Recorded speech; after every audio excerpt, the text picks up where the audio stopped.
So I knitted it all the way up till this point where I only had one button band left and also the neck band. And I realized a very big mistake that I made when I was trying to make the right button band. So at the very top, I had to do decreases for the shoulder shaping. On the right shoulder, I made the correct number of decreases, which is every fourth row I will decrease one. But on the left side, I did one decrease every 2 rows. So I was actually missing 6 rows on the left side. And it doesn't look too bad and it doesn't look very obvious, but I think once I make the right button band and it's 6 rows shorter, it's gonna be very obvious. So what that means, it's unraveling time, which is awful because everything was bounded off with the Italian bind off, and for every stitch I had to rip out one with the needle, and same goes with the armband, that I thought I was being efficient and making the armbands first, but so much for that. I am actually at a huge setback right now, and I knew it was going way too well because up till then I had no mistakes, but I should have counted the rows. I didn't. Well,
so this is the completed Maggie vest.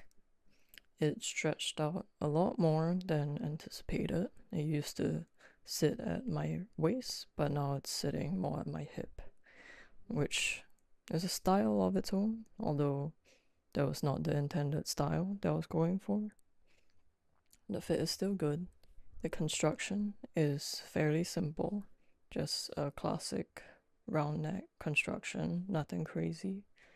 The neckband doesn't really sit straight with the rest of the button band, but I think I have that issue with other round neck knitwear that I've made, and I'm not entirely sure if that's just how it is, and the way to fix it might not be in the construction, but maybe I have to enforce it somehow.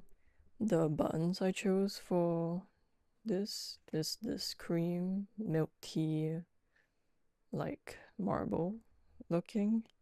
I think it really fits the color of the yarn. The yarn itself is really soft, not itchy at all. I do although think that because it's stretched out so much, my original intention for the yarn would have been better. But I can always buy this yarn again, or I can always just unravel this vest if I do not get much wear out of it. But for now, I would have to wait till the spring or summer to see how much I wear this vest, because I think it's not warm enough for a transitional piece, and because it's a little oversized, it doesn't sit well underneath other long sleeve clothes that I have. But yeah, the Maggie vest is actually quite cute. A lot of ways to style it, I think. I think opening the neckband like this also looks pretty cool, because the yarn is quite drapey, so it doesn't just stand as the round neckband. It can fold out really nicely. But yeah, the Maggie vest.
So here is the Cumulus Blouse. It is my 4th time making this pattern. Great pattern, obviously. The construction of the blouse is very simple. Just a simple raglan with increases in the front to make the v-neck, and then it's connected. The edges are all I-cord edges. I think this v-neck makes it a little bit more elevated compared to just a regular round neck. I did intend for this blouse to be a bit more relaxed, but I made a size small to be a bit conservative for how much yarn I had. I only had one skein, which is about 800 yards, and that was hitting the suggested yarn mark for size small. So I didn't want to go a size up just in case, but after completing this, I did have quite some yarn left. So I do think I could have gone a medium, but I'm not complaining about it. The fit's actually really nice. I do not have a knitwear of this style where it's more fitted. The yarn itself is quite pretty. There is some variegation from the wool alpaca yarn, and it's a lace weight yarn held with a mohair. And even though it's 2 lace weights held together, it's still quite warm. I've worn this on pretty cold days where it's like 5 degrees Celsius outside, and it's very bearable. The yarn itself is very slightly itchy, but I think it's, if you're a bit more on the sensitive side, you might be a bit bothered by that. Like, I can feel the fibers, but I'm not scratching myself because of it. But yeah, the Cumulus Blouse. I will probably make it again in a more relaxed fit in the future. Yeah, very pretty blouse.